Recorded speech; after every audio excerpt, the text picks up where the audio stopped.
Subject English. Use of I and my মানে I এর ব্যবহার এবং মাই এর ব্যবহার আজকে আমরা শিখব। আই অ্যাম অঙ্কুর তার মানে আমি হই অঙ্কুর। আই অ্যাম এ বয় আমি হই একজন ছেলে। আই মানে আমার, ঠিক আছে, বা আমি। আই অ্যাম জ্যোতি আমি হলাম জ্যোতি। আই অ্যাম এ গার্ল আমি হলাম একজন মেয়ে। আই অ্যাম দিলীপ আমি হলাম Dilip.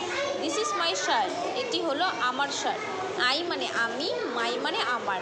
This is my shirt এটি হলো আমার শার্ট। আই অ্যাম অর্জুন আমি হলাম অর্জুন বা আমি হই অর্জুন। আই অ্যাম এ বয় আমি হলাম একজন ছেলে। দিস ইজ মাই বুক এটি হলো আমার বই। মাই মানে আগেই বললাম আমার। আই অ্যাম আরিফ আমি হলাম Arif. This is my apple এটি হলো আমার আপেল। আই অ্যাম সুমি আমি হলাম Sumi. This is my football এটি আমার ফুটবল। তাহলে আই মানে আমি, মাই মানে আমার।